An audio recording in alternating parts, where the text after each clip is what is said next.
I want to talk about Black Arrow first. Okay, so what do you want to know about Black Arrow? Please, what was the like when Black Arrow became a thing? What did that do to your career? How did it change your career? You know, the funny thing was that we'd been shooting. We had done Ripples, had done Fortunes, and Fortunes later metamorphosed into Mega Fortunes. And Zebejiro had issues with Charles Owe and me, and Tujibami Shibi and the rest of them. They had some, how it is. You have issues in production and all that. So then there was a separation. And so, but before the separation, late Chico Jeremy, so rest in peace, was directing Fortunes and Mega Fortunes at that time. So Ramsey was in it, Regina Askia was on it as well. We were just talking one day, and he said he had a script he wanted to shoot, and if I wouldn't buy shaving of my hair, I said, okay, no problem. I used to have hair then. Tell me. Oh, I was going to ask. Were you not always? No, I used to have hair. We'll come to that. Don't be in a hurry. Calm down. Right. It's my story. I'm the one telling it. Okay. So he asked me if I had any objections as to shaving my hair. I said no. I will do that. I'm a trained actor, for crying out loud. So he sent a script and I read it. And the funny thing that I wasn't even the lead in the movie. It was Ramsey. The whole story was about Ramsey and all. And so, Joker Silva was playing Ramsey's mother. Alex Omagbo was the father, was a judge. So it was set in a fictional country or state, as the case will be, that the father had to try. We know natural that if your father is a judge, you can't even try your case because of the bias and all that. But we had to create a stern judge who had to sentence his son to death for robbery, which Black Arrow was leading. He was in the group, and Kate Henshaw was my sister.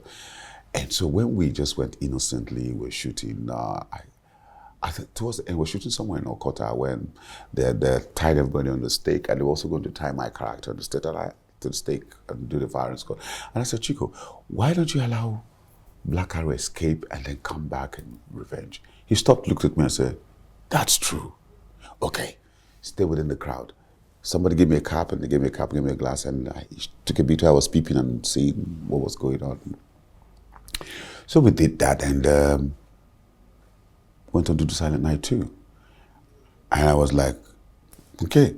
Everybody was just going Silent Night, Silent Black Arrow. And it all occurred to me that we had done anything. Not until I was invited to Warri for a show, and I went from Port Harcourt. I landed in Port Harcourt, had an event in Port Harcourt, and then came straight to Warri by road. And when I got time, the guys who invited me, no telephone that time, you can imagine. We didn't have GSM, nothing. So just the address. And I got there, and they were there, and they said, okay. It's okay, go take some rest, and we'll go for the show later. I said, okay. So I slept up because I was very tired. 8:30, 9, 10 to 11. I said, what kind of thing is this? You guys brought me to Warri to come and sleep. When are we going for the show? I didn't even see them. So I just pulled off my clothes and said, okay, maybe good night. Maybe tomorrow morning we'll sort it out. Yeah. I had knock on my door. Pop, pop, pop, pop. I said, who's that? He said, that we your bros. I said, what? He said, we're not ready for the show. I said, at what time? 12 midnight. He said, that's what they do show for Warri. So, okay, so I gradually stood up, dressed up, and we left. It was a Palm Grove Hotel in Warri, and then we went for NNPC staff club. And we got there. There was this dark alley, and there were a lot of policemen there at the front. I was just, why did guys be? What's with all these policemen and all? Yeah. Before I knew, the policemen circled me. I said, hey, I think I'm in trouble. And then, and then I heard one boy just scream, Black Arrow, don't come, Black Arrow, and took off to the dark alley. So the policeman said they were my security. I said, wow. And as soon as I got we went through the dark alley, meandered, I got into the hall, because I think they didn't want me to come from the other side of the hall. As I got in, it was, I kid you not, over 3,000 people in the hall. I felt like fainting, and everybody just stood up, Black Arrow. Wow. And then it dawned on me, so, geez, so what have we done? Your life literally changed after that. It just changed that entire thing. Wow. I had played Fortunes, I played James Gomez in Fortune, I had played Doko Boy in Ripples, but there was just a thing to playing in Silent Night, and so that was how the journey started. And before you knew it, people were now throwing scripts at me. He also had his downside. So before we go to people throwing scripts at you, I'm going to have to rewind. You were first an artist, you even had an album. When you say artist? You're a musical artist, As an actor, you're an recording. you're an artist. You don't want to talk, you were a recording artist. You had an That's album. more what I was a singer. I didn't have an album, I had albums. You had albums. So you had this album that they said didn't quite do well. Was that why? I don't understand what they mean by the said didn't quite do well. If you want to quote me, quote me. Because okay, so I'll give you the right actual words. My question actually is, was that why you quit doing No, music? I'm coming to you. Once again, let me remind you my story. Okay. So it was like this. I got signed on with Premier Music. I was working with Kingsley Ogoro at that time. And he also produced Essay, I guess. Essay went on to Sony Music. I went on to Premier Music because I also wrote the theme song for the Nigerian Music Awards then with Tony Okoroji in those days. And so I was more of a lyricist. I used to write songs for people, pen songs, and I had some songs then. So I just, because we had a studio, I got a few producers come around and just play, make music, and so I had a pile of songs. And so I decided to give some to Dean DC, and Dean DC sent a message across to me through Sam Okwa and said, a producer, asked him to come see me. So I went all the way to Premier Music, to Salat Town, and saw me and said, I listened to all your stuff and I really am impressed by it. So we're going to sign a 4-year contract. And we're going to, in that period, we're going to release songs and all that. And I said, okay, fine. There was Alex O. There was Edmond Spice. There was Mike Okri, but Mike Okri, as at that time, was Sony Music. There was Emphasis and there was Essay. So the space as at that time was very, very small. About people, our kind of people who were playing that genre of music. What genre was that? Pop. Oh. It was pop. Until later now. What we call Afrobeats now. That's what you call the Afro pop now. It used to be called Afro pop, now called Afro beat. I don't know what the Afro beat is there, but everything is Afro. So we did that. Signed on the contract, and we started. Danny Wilson was also with, Danny was with EMI before EMI changed to Ivory Music. And so we just started work and all that. Now, Alexio was a big thing. Blackie was also a big thing then. So when I released the single, my songs were... What year was this? This was in 1991. Okay. 1991. The album was released June 4. Yeah, the album was released June 4, 1992. Okay. I spent about a year working on the album. And then I later did a follow-up to it. So when we did that, DNDC had some of the songs. This is the first time I'm going to be saying this publicly. He had the songs and it was like, I don't know what got into him. I remember doing Luther Vandross, Never Too Much. I don't know, you know that song? Oh, my love. 1,000 kisses from you is never too much, never too much, never too much, never too much. So when I did my version of Never Too Much, I remember him pulling down his glasses and put on the table and looked at me and was like, what the heck do you think you're doing? Where do you think you are? You can't play this kind of album. You can't sing. Nigerian audience is not ready for this. I said, I don't understand, but I'm singing from my heart. He said, no, we can't do this. So we had to go back. No, I don't want the songs. You have to go and do songs that relate to people and all that. I said, okay. So he now said there was a writer, Shady Moses, that guy will write for me. So the guy went and wrote one song. That's how I found myself singing Wa Inganga. If you expert run away, I was pissed. Please. And then Wa Inganga, you be expert, and okay. Because of my style of music, I had to start giving it a new feel. So I now started going, and I can't waste my time. I had to start giving it a pop feel. But it was really a downright local song. And I see that was, he came up with oh Maria, and I was like, I said, what in the world? I said, what's in the world is this? I kept quiet. I was sitting with so much anger. And then when we finished that, I said, yes, this is what we're talking about. Wow.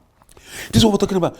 And I said, okay, for good measure, I threw in one song I did with Essay. Darling, you know that some hearts break, some hearts mend, some dreams form like a whirlwind. Since I found you, I found heaven. You're my dream. We did that song. It was a duet because Venom Aragon and Michael had also done You Are the One. So we countered them with that. And then I did the famous Moonlight Dance. When the sun goes down, the moon will shine. And I did that. I did all the songs. I often did all know I'm coming home. he jettisoned all those songs and said, okay, he would take Moonlight Dance and he would take the ballad. Even in the process of wanting to take the ballad, the Moonlight Dance, it was just not until Onyeka told him, who is this? He said, it's a young guy called Segun. I said, oh, I like the song. He said, really? He caught it up and they listened to it. And I was so fine. Then he asked me, so we're ready now. What do we do now? Your name now. If I can't put your name out there, you sound like a Fuji artist. I said, do you have any other names? What was your name then? Segun, I know. Oh, okay. He now goes, I said, my mother is Igbo, but my father Yoruba. My brother gave me an Igbo name. He said, what's it? I said, Arinze. I also have all the other names. He said, oh, you just leave it.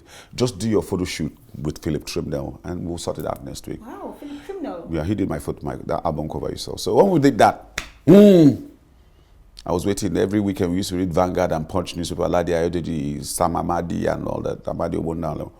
So we just go buy papers, all of us would read it. And then next I just saw my picture. Premier Music signs on new artist Segun Arinze. I couldn't wait for Monday morning. I got to his office, I was packing. It's not even bad enough that you didn't even let me sing what I want to sing. They are changing my name. He said, leave it. Just leave it, it will work. And well, here we are. Name got stuck. But what really pissed me off was that he didn't allow me express myself musically. That's why I said this album was a artistic success, but commercially a failure. That's where we came to that. That's why I said it was artistically, to some extent, a success, but commercially, it wasn't. I wasn't fulfilled with it because he allowed Alex O to go do his, do it in the name of. Alex O was singing the songs he wanted to sing. He was saying, and he didn't want me to sing. Sunday Times, even at that time, wrote Premier Music debutant. Alex O versus Segun Arinze. Voice for voice, rhythm for rhythm, verb for verb. Segun is top notch. And even when Alex was going on a trip, he also put me on that trip to go with him. So Alex sort of swallowed me. So I just took it in all my stride, and then... So would you say you not being able to do the kind of songs you wanted to do? I'm coming to that. You contributed to it. So one fateful morning, I woke up, went straight up to Premier Music, sat down in his presence. I said, sir, cancel the contract. He said, no. I said, cancel the contract. This was how many years into the contract? This was like a year and a half. Wow. I said, cancel the damn thing. He said, no. And what you do is you suspend. I said, whether you want to suspend, whether you want to fly, cancel the contract. Because I was frustrated there. I was really frustrated. Even thinking back at it like that. But you know, the way God does things is different from us. So he had a purpose for it. So he canceled the contract. It wasn't even up to 9 months. I started doing Fortunes and blah, blah. And then Silent Night came. Boom. He saw me 2 years down the line and said, I see you're now acting. I said, yes, I went back to my first love. Wow. And so that was how it happened. And then in 2007, 2008, I came back with another album. This time was Me, Moods. But it was on MTN Top 10 for like 12 weeks at -- at that time. So right now I'm having fun. I want to sing. I'm thinking of making an album, but it will be with select friends. Just Segun Arinze and I just call it my way or call it expressions, whatever I want to call it. But this time on my own terms, if I want to sing, not anybody breathing down my neck. My son, my first son, sings very well. My kids do sing very well. So anyone that wants to express themselves, feel free. But I learned one thing. Do not cage people, because you never can tell. It's strange. You know, life is a box of chocolate. You never can tell what you get inside. It's still happening, because I've heard of a lot of artists now say, oh, I went into this label, they didn't allow me to sing the kind of songs I want to sing. I know Niola mentioned something like that on this documentary that was released on Netflix about her not doing the kind of music she wanted to do because of a label. I think this really affects a lot of people. It does, and it does a lot of things to your psyche as well. You start there, and because you sit down, you start seeing other people doing that. And before you know, you had a copycat. You started something, you think you started something, and at the back of your mind, you want to push it. Or somebody just nips it in the bud and say, no, I don't want you to cross this border because I'm the one funding this, I'm the one. No, let the person express themselves. Let them just express themselves. But don't you think Nigerians or the audience who are receiving this music, they also have a lot to play in the decision this label boss is making? Let me also tell you something. Look, what you serve people, they don't know, like we say in the movie industry, they don't know your script. It's what you give them that they take. All right. So you do your best to prepare the table, Bring the finest of ingredients and make sure you cook and taste it and be sure. And also do a bit of sampling with a few people to be sure. Because sometimes you that cook the soup, your taste bud might go wrong sometimes.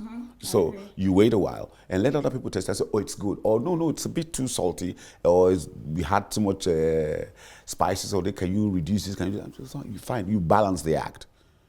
And then you wait a while. Maybe, I'm sure you will, like a lady, you cook 2 days or 24 hours later, you go taste the soup and you say, I did well with this. Yeah. So that's the way you sit down to take the things in. Say, okay, you have a general overview about it. Oh, this person was right, this person was wrong. It's a buffer. You take everything in and then you begin to sift out what you want and what you don't want. The ones that are sharp, you throw them away. But you don't just say, in one fell swoop, just say, no, because I'm funding this project, I'm doing this, you have to do, it's got to be my way. No, it doesn't work like that. Yeah. I was having a discussion with somebody about shooting a remake of a movie. And I told him I wanted this cast and this cast. We did that movie. I was in the movie many years ago. And he's in the US now. He said, no, he wants us to come and shoot it in the US. I said, no, it's an African story. He said, yeah, it's an African story, but anything can happen anywhere. I said, no. The financier wants the film shot here. So why do you want me to take everybody to the US and go and shoot the movie in the US? Just because you live in the US now and you think you're incapacitated, then leave it. When he said, I said, okay, leave it. Listen, nobody has the right or ownership to everything. There might be similar stories, there might be semblances, but there are always a twist to every story. Yeah. So nobody has a knowledge of originality. Nothing's ever original. Whatever you think you have done now that's original, probably don't go check the Bible. You see that some people haven't done it. Yeah. So life is cyclical. It just goes round and round and round and round and round. Remix, please. I think maybe we should turn it down on the remix. Remix of old movies, because listen, lately the remakes I've been seeing, I don't know if it's just me, but maybe we should just, No, there's nothing. No, you're getting it wrong. There's nothing wrong with the remakes. Nothing. It's if the chef is bad, then the chef is bad.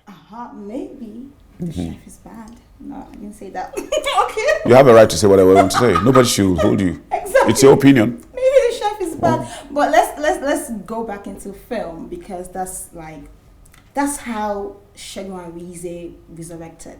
I didn't resurrect. That's how I came up. That's how you came up. Okay. You didn't resurrect. You came up. That's how, okay. Let's put it this way. Yeah. That's how Segun Arinze got the big break. Okay, the big break as Black Arrow. I know before we started filming, I'd said to you, "Oh, you've been here for more than 3 decades," and you said, "No, more than 4 decades." Exactly. I was like, "What? 40 what?" I can't believe it. Please tell me, how has it been? Because you've seen old Nollywood, you went through old Nollywood, and now you're in the new Nollywood era. What would you say? Okay, let me also quickly correct that impression. Okay. There's nothing like new Nollywood. There's nothing like old Nollywood. Okay. Nollywood is Nollywood. Okay. Barracks is there. Soldier come, soldier go. The hospital The hospital is there. Yeah. People come and go. You can't say new Aso Rock. Aso Rock is Aso Rock. Yeah. A new president to come, he will go. Another one replace. Okay. So we have replacement soldiers going on every time. So it's an evolution. Okay. The industry just evolves. So when you guys go with this new Nollywood, old Nollywood, it makes me get very angry. It irks me. An industry is an industry. It's there. Have you ever heard anybody in Hollywood saying old Hollywood, new Hollywood? Not. Of course not. We just come up with silly, stupid nomenclatures in this country. An industry is an industry. Let's just leave it like that. People come, people go. Life is a journey. All right, so fine. To your talk now. The industry has evolved from when we started. We didn't even call it Nollywood. We just had an industry. And before we came in, you had the likes of Ola Balogun, Ogunde, Huberto Gunde, Baba Salah, Kule Afolayan's father, Ade Love. They had been there working. They were shooting on 16mm. I remember going to see those films when I was a growing boy.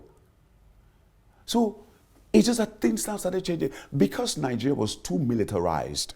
I know we're just coming out of civil war.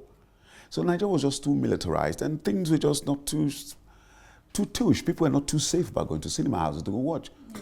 So you also had to be very careful about how you go to cinema houses to see film. And that's why the industry was like close-circuited. Not until when we started coming, it started opening up. Even when it was opening up, we came with what you now call the home video. What year was this? We're talking about the 80s. Okay. You know, we started doing what you 80s into 90s to 2000. We're doing the home videos.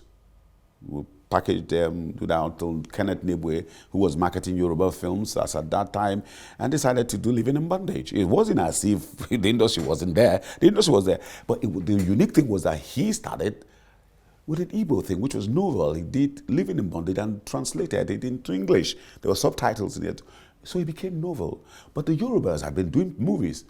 Ogunde had been there. And then Baba Sala, all of them been there. Mm-hmm. I don't know why we always like to wish away history. You don't wish away history. People had worked. Kunle Afolayan's father has also been there. He had been done. In fact, I remember myself and Tunde Ajidenudu working with Kunle Afolayan's father, making a soundtrack for one of his movies, Taxi Driver, at Tafawa Balewa Square. When we were there, Digitrack, those days, Ajaka Films. So we don't wish away people. It's always been an evolution, and the industry will continue to revolve. It will continue to evolve. Like I told you a while, life is cyclical. So when we got to that point, the people who are there now are taking it to the next level. We've done a bit, which is still a learning process for me every day. I tell myself I'm work in progress. So we just evolve like that. When Olu Jacobs left UK and came back to settle in Nigeria with Lufodo, I was on the stage when he was doing Christmas plays. We were in the play, we were playing extras. Bassi and Company were on stage. Anansa Playhouse, RMD, all of us were all going on stage. And then we now morphed into television with NTA 10. How much were they paying us those days? It was 10 naira. The highest you get is 30 naira. You sign a contract, but you don't even collect that money that time. You wait until it piles up. Wow. They now give you your money. But so what I'm trying to say here is that the new generation are taking it to the next level, and it's interesting. And the good thing is that they come back and see those who have been there, who've had experience. Say, teach us, tell us. So sometimes I tell them, give me your youth and I'll give you my experience. It's a symbiotic relationship. So let's stop all this old Nollywood, new Nollywood thing. I'm going to go back to this old Nollywood and new Nollywood term, because the first time I heard old Nollywood and new Nollywood, it was at a film festival. And this term was used by the OGs in Nollywood back then in Surulere. I'm guessing people in your era back then. They were the ones who used the term, and I was wondering, I said to my colleague, I said, why are they tagging us new Nollywood? Because during the conversation, it just seemed like we are more experienced because we are old Nollywood. And because you also guys also tried to create a demarcation or create a competition. There isn't anything to compete for. Nothing whatsoever to compete for. You do your bit and you exit.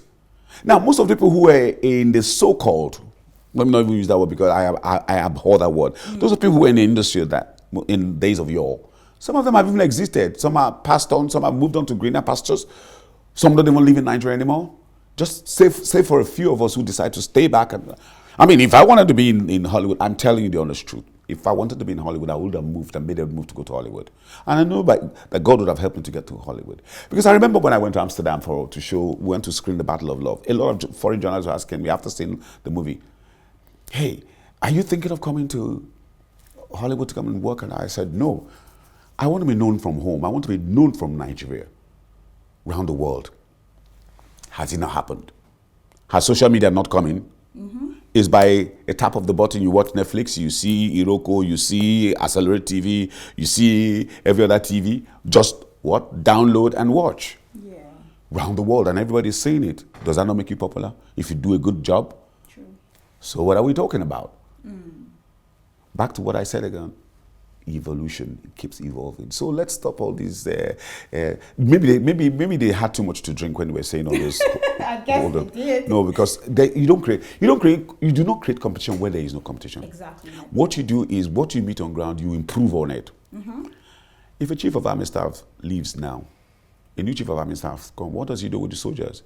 He brings on his own principles and ideas and takes from what he saw on ground and improves on it. He just improves on it and say, soldiers, move.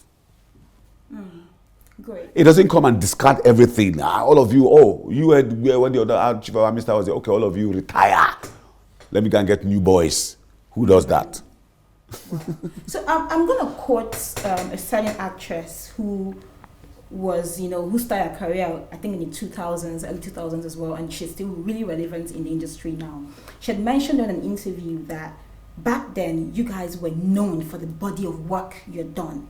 That was how you were rated and called celebrities. Which is true. The body of work. But nowadays, because of social media, someone can just do one film or a skit and then they're immediately termed an actress or an actor, and then they're like a celebrity. So it seemed like that phrase celebrity has been watered down so bad. It hasn't been watered down. Okay, what It has been abused. Oh, wow. Wow. So do you It's think, been used foolishly. Yeah. And stupidly. yeah. I'm sure the way we were going in Nigeria, you soon see a thief and you call him a celebrity thief because he knows how to steal well. Wow. So are you saying social media, Social media has its good side and has its bad side. The one of the bad sides is what you're saying. so for our industry, the film industry, Your the body movie of industry, work those days was what helped you. And they had to see you in different movies and all that. Your body of work was more of it. These days, people even pay social media buffs to even help them, promote them. Just do one movie, put it. Let's not even talk about what's even going on in Asaba right now. I don't want to talk about that because I'll be very angry. So let me just respect myself. A lot of shenanigans goes on there. What can you do? It's an industry. It's another industry of its own. It's not an industry of its own. It's a movie industry. The only thing is that it's a mass market. So just do this. But in spite of that, there's been some bright, shining lights coming from Asaba. We've had quite a number of. One of them, I'm very proud to say, Zubi Michaels. I'm so proud of that boy. Yes, Zubi. I'm so proud of Zubi Michael exceptional. or this girl, Barbie doll. What's her name? Remind me, somebody remember me, Barbie. Is it Destiny? Destiny Tico. Destiny, drama queen. I like her. There have been some sparks there from that side, and most of them have come. Charles Okocha, Nunu, my boy, I hold him to my heart. I love him too. So there are quite a number of them. There's this little girl that's shining now. Angel. Is that her name? She's like a teenager. Yeah. Angel, I think. Ha. Isn't that Angel? I will do everything to help train that girl and pass knowledge onto her. That girl, that girl is fire. Yeah. That girl is fire. Everything about her acting. I saw her 2 weeks ago, and then yesterday I stumbled into a movie and I was like, God. Some people are just blessed with talent. So, I mean, talking about talent, I hear a lot of actors and actresses say, oh, I need to do a cinema film, because, that's when I know my career is taking off to the next stage, And I'm always very confused as to why do you have to do a cinema film? Like, when did we tag the film a cinema film? When you take it to the cinema because cinema film. I'm confused, like, please, why do we start tagging film cinema film and then... It's because somebody dumb, or a group of people dumb somewhere started it. A film is a film, but it's just a medium. It's just a medium. It's just a medium. But back in days, you guys did home videos. You had like cassettes. People would go and rent and play in their homes. No, it's called cinema. It's called screen, big screen. Well, an actor is an actor. If you have the funding to make a movie for a big screen, then go ahead and do it. If you don't have, do what's available. I don't know what all the jobs. Like I said, let me just hold my peace. I don't want to say a lot of things. This is the whole truth. Yes, the whole truth, but sometimes hold the truth back so you don't get flax. It's not as if I'm scared of anything, but just don't ruffle feathers. Sometimes it's unnecessary. It's very unnecessary, but just let them be. With time, the whole truth will come out. I mean, as an individual, as a producer, a director, content creator in the space, I still believe in the body of work. I feel like the body of work kind of like builds your talent. You might have a talent to act, but you need to do a whole lot of work. And also, have you heard Train the Trainer? I just finished a class. There were a lot of young, talented actors who were there as well. With Actors Guild of Nigeria, because I was former president of the Actors Guild of Nigeria. So one time to time, we go back to go and help. So the Lagos State chapter, organized by the chairman, Emeka Rising, we did, Emeka Rising eBay, we did something. For a whole week, Deyemi Okola was there. Lydian was there. Desmond Elliott also was there. We trained, came, talked to them. I took them on practicals. I even took them on the streets to go and observe things. So you train them. Even the trainers also need to be trained. Your refresher courses, because things change. They keep changing, and you need to catch up with speed. You need to be abreast of situation. You need to be in tune with modern day times and techniques and all that. I mean, let me give you an example. Stanislavski started what you call today method acting. Stanislavski, Konstantin Stanislavski. Okay. Yeah, he is the progenitor of what we know today as method acting. And what's method acting? It means being real. Yes, we know you're acting, but make it real. Now, you're in touch with your body, you're in touch with people, you're in touch with everything. You make it look real, you stimulate it and make it look like it's real. And when you're done, you just leave it and move on with your life, all right? And of course, we'll have Antoine Chekhov, who says, it's externalism. Since you know you're acting, you don't have to be deep. You don't have to be profound. Just act and go. We know you're acting. Yeah. All right. So those are two schools of thought. But everybody seems to like the Konstantin Stanislavski's theory, which is method acting, which is good. So we started training people in that way. Now, method acting has taken different dimensions. It's broken down so many dimensions. Over the years, people have come up to pick what they know works for them. We've had the Stella Adler, who has trained people, quite a number of them who have done a lot of things with that. These were students of Stanislavski who have broken it down and started using different styles of acting. Over the years, likes of Elizabeth Taylor, Michael Douglas, what's the name? He's late now, that played Godfather. That played the Godfather. Yeah. He also. So what you find over time, all these techniques, you begin to break them down, begin to find your truth in there, begin to find different ways of achieving that goal. There's so many roads that leads to a particular place that you pick the one you want. Some might slow you down, some might be faster. But bottom line is that you get to your destination. That's just the bottom line.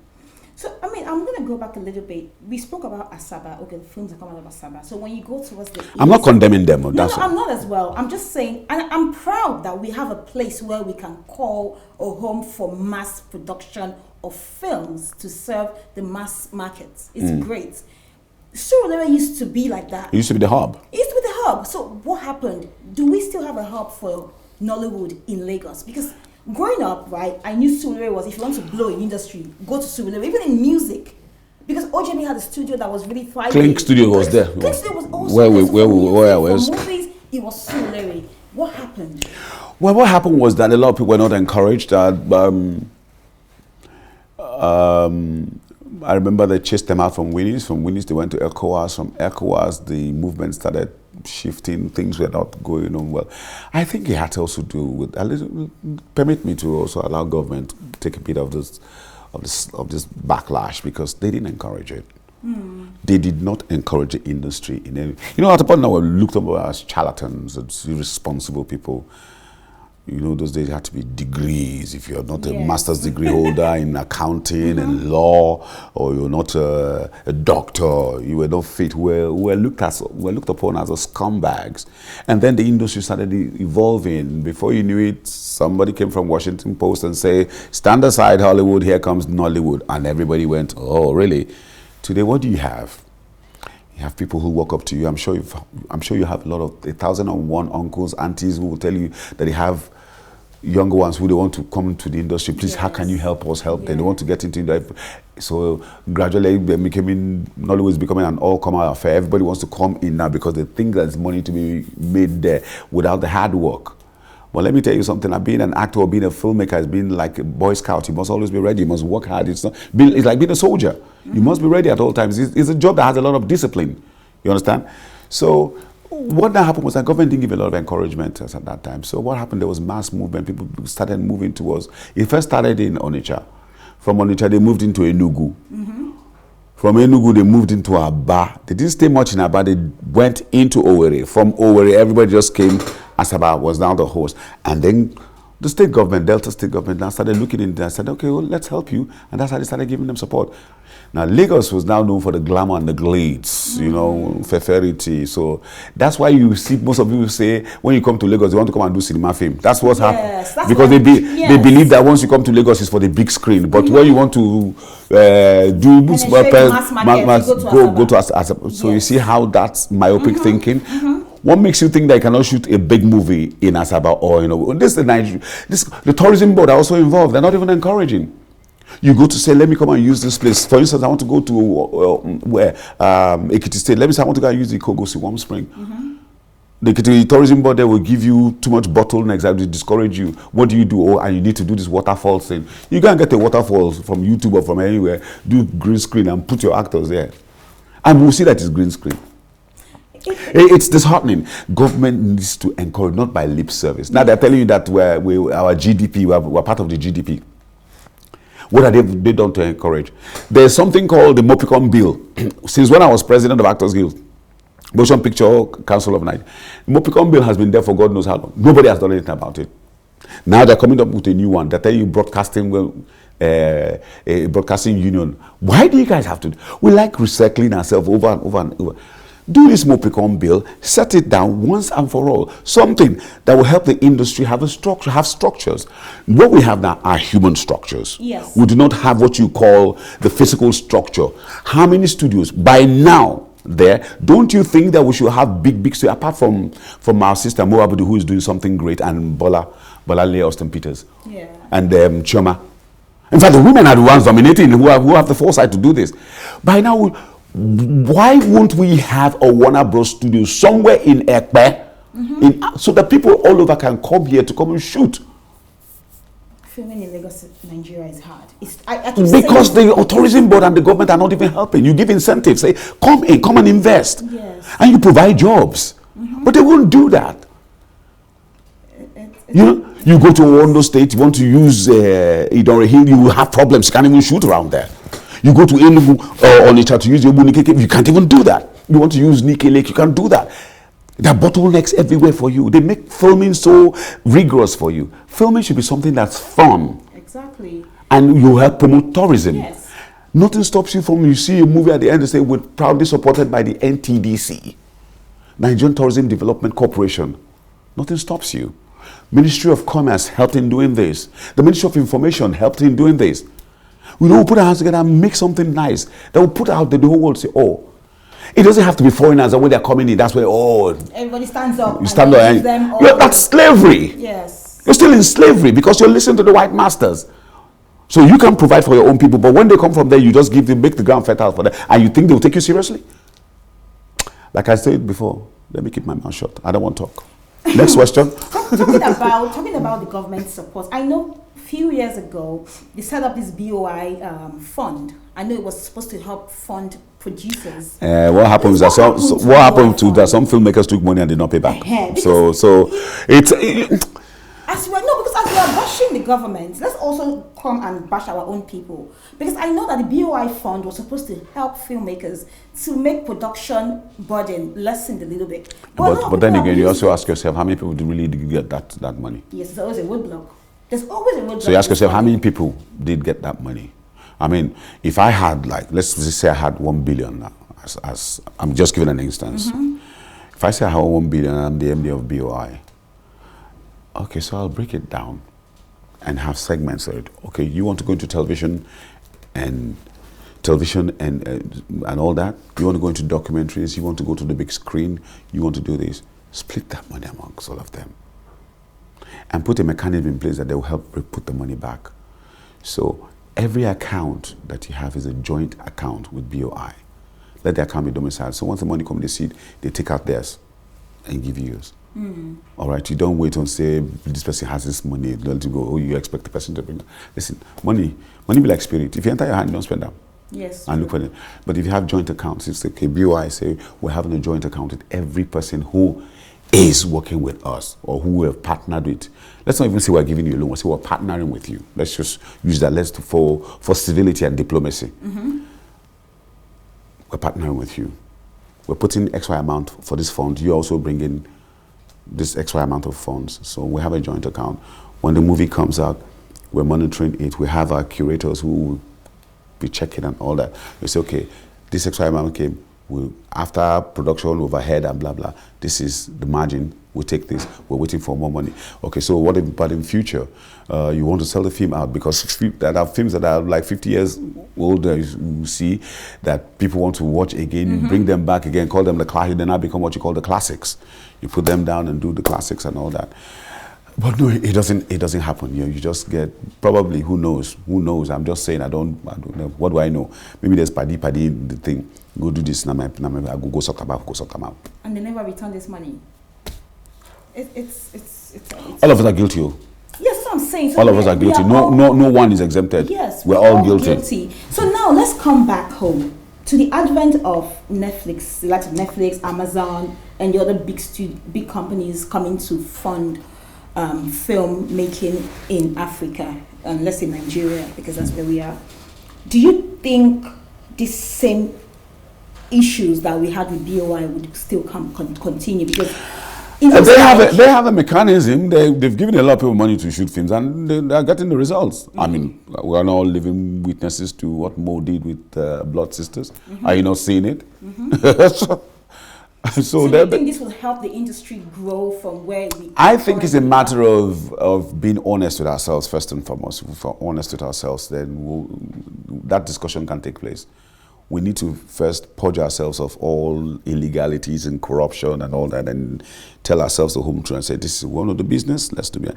And then, if you're going to take the Netflix template, you use the Netflix template if that works for you. Amazon is also there. Don't forget that they're not the only platforms there. Iroko is there. Yeah. Accelerate is there. There are quite a lot of them are there. So you have all these platforms. It's a matter of telling yourself, this is what we want to do. And Nevada TV, Nevada Bridge TV. Yes. Nevada Bridge TV is also there. Mm-hmm. So, plug it in. And then have a template and say, this is a sharing formula. And you sign watertight contract. One thing that also affects us is that we don't sign contracts. Just give me the money, let me go. It even affects us, even to the actors. This is how much I'm going to pay you. I take it. And when the film becomes a success, you now start reeling. Because you're not even talking about royalties. So you're not talking about residual money. Yes. And now we should start talking about residual money, because when you go, that's why you see a lot of us when we get sick, we start, Allah, help me, please, donate. But if there were things like residual money, and they were honest and they were paying you. When I was president of Actors Guild, when we went to the US, I paid I paid a visit to SAG. We're trying to twine then, and they were also in the process of twining with AFTRA then. So they did their own AFTRA and SAG, so it's now SAG AFTRA. So they took us around. We went to Universal Studios, went to see things, and then we got talking. And they showed us one whole building. I said, "What's this building?" They say it's for residuals. Wow. 4-story building. Wow. For residual money from all over the US. They send monies every month. The checks keep going out. The checks. So you've done a film like 10 years ago. And you're still getting the money for it. Wow. You're still getting the money. Wow. It's still selling. Somebody somewhere wants to see it. Generations is unborn and came into the world. Let's say. I mean, a movie like Silent Night. Ramsey and I by now will be billionaires, because everybody for every time you watch it and use data is converted to cash. Yes. You understand? You are buying data and money to buy them now. Mm-hmm. So residual money will be coming, and there's a watertight contract. For every time it's shown this, it just at the point it becomes automated. Now Nigeria with it, you go better. It just doesn't. It's not working. Even with the music. Let's say it's not working. It will work. Yeah, it will eventually. I hope. Some of us will get sense eventually. At the end of the last class, we'll all be all right. Yes, I mean, looking at the influx of producers and content creators, regulators coming in to the industry now, I feel like we're headed somewhere. We're headed somewhere if they along the line don't get corrupted too. Well, the way the system corrupts you. That's a valid one. It's what we also need to do, apart from having human structure, we also need to begin to have physical structures, studios, and all that. We need to begin to break things down. Wow. We're talking business and filmmaking. Yes, you can't be going to people's house every time you go. Say the guy owner of the house comes say at 9 o'clock I have to leave my house, or 10 o'clock I want to sleep. Yes. I've been chased out of location so many times. Been chased out so many times. Do you know what I The first time there was someone went to shoot on that, the wife, the owner of the house, just saw, hey, Segun Arinze, hey, this one was screaming. We started shooting, She even brought us juice, everything. She went out with her friend, came back, oh, yes, I'm still okay. Then she went out the second time, came back. When she came back, was at 8 o'clock. You have not finished? I said, no, we're still working. My husband will see me back home. Oh. We walked, the husband came back, saw us. Good evening. Went upstairs. The children now were now making a, how do we not start then? Hey, please, we have to keep quiet too. Yes, please, of course, your voice will be into what to say. The woman now came down. This was after 12. Have you finished everything you're doing? We said, yes. He said, you are better finished. Don't come back tomorrow. Wow. No, so you can imagine if there was a set, there was a studio. Yes, like, I mean. You stop at maybe 9 o'clock, you're tired, and then you go. But you come back the following day. And then there are no regulations, no time. I've started doing that with them. From this time to this time is when I'm going to work. Any other thing, I'm not your Jackie, I'm not a donkey. You walk me all through the night because you invested more, you paid me. So you paid me, big deal.